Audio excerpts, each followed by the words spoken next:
what a linguist hears when Biden speaks. So this is written by a professional concerning his mistakes. He says, I don't think anyone would be shocked to hear that linguists generally study languages, but there is a corner of the discipline that studies something slightly different, and that is pidgins, Pidgins. That's the word that linguists use to describe the mashup that could result from the collision of two or more languages emerging amid circumstances such as overseas trade or even enslavement. These are not actual languages. They have small vocabularies, very little of what we could call grammar. They serve largely to allow people to make basic statements, ask simple questions, and give commands. One example is the Chinese Pidgin English, which was spoken on the coast of China from the 18th century to the 20th century, thought by some to have granted us the expression long time no see. It had a vocabulary of a few hundred words, and only shards of what we call grammatical rules. Some pidgins flower into complex and nuances languages, as happened with Jamaican patois, Papiamentu, Cape Verdean, and Creole, I am most familiar with. Saramaccan of Suriname is one of the which has grammar vocabulary extensions enough to fill books. Linguists who study the phenomenon tend to focus on how pidgins evolve into language, but language can go in other directions too. Unraveling, you might say, into something simpler. I've been reminded of that as the nation tries to process President Biden's jumbled syntax during his debate with Donald Trump and in his subsequent interview with George Stephanopoulos. Biden has never been the most starchy of orators, but many observers, myself included, were struck by how far his sentences had strayed from the complexities and subtleties he once controlled effortlessly, and it's alarming to see someone who is asked to be elected President of the United States, someone who already serves as President of the United States, communicate in such an ineffective manner. But what is actually going on here, linguistically? One way to understand what's happening is to think of it as unraveling. For all of the attention that the shaggy text flow he slips into at times gets, such as when he seems to say that he was the first black vice president, it's not pigeon-like and need not be alarming.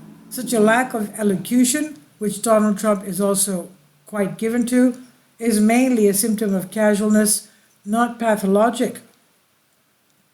And the scientist says we tend to underestimate the extent to which context, facial expression, and intonation clarify the words we speak, including when we are addressing two or three topics at a time within the same stretch of speech.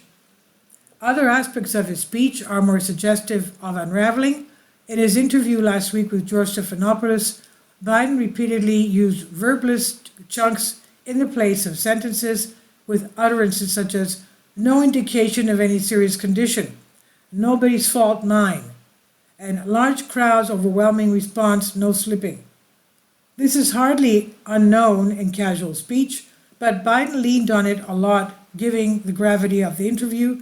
The linguist Giuliana Progovac has described such inert word sentences as living fossils of earlier stages in the development of human language, before people combine those chunks into the flowing, complex sentences we are familiar with. Biden's control of suffixes also appears to be slipping. Most discussed has been his I did the goodest job, as I know I can do, which suggests that he had forgotten that good does not take the superlative suffix, but rather the modifier best. I'm pretty sure I hear him early in the interview saying preparance rather than preparation. That too made me think of pidgins, which have very few or even no suffixes.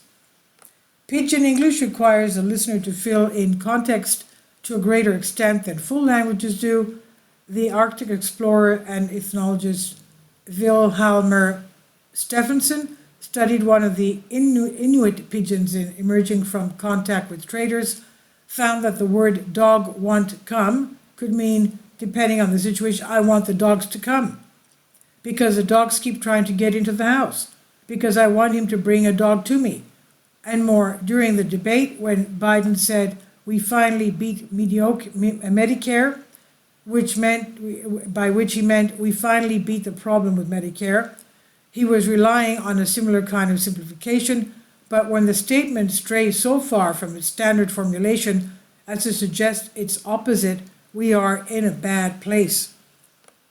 Adding to this, is that Biden seeming more generally to lose sight of the social levels of the language. Pidgins do not usually have high or low vocabulary or sentence styles.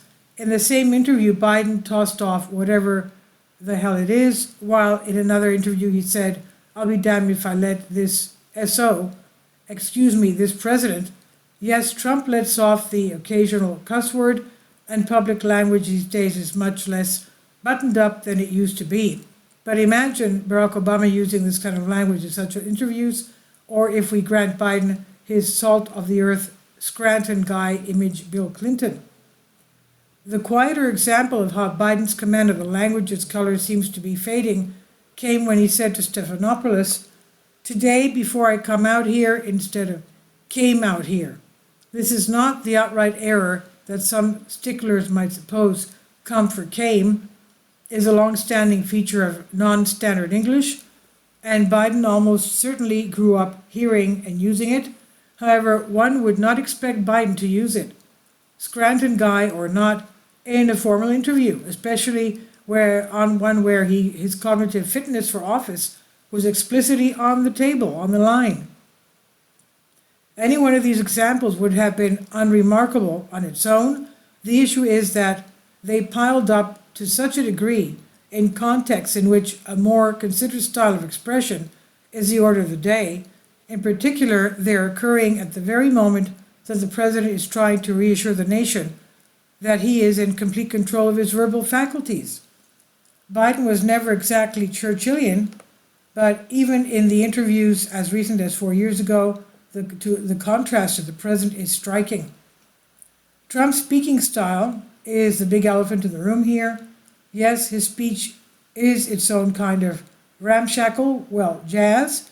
It's unprecedentedly informal for a president in public addresses, but though his reference grow even more fantastical, I see no change in his fundamental fluency over the past few years.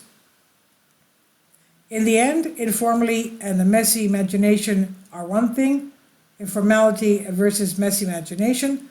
The rapid decline of complex sentence structure into something even distantly resembling pidgin English is another. Pidgins do a basic job, but are not designed for detail, grace, or suasion, and increasingly Biden's speech submits to an alarmingly similar judgment. And this was originally posted on New York Times. It's on DUNYUZ.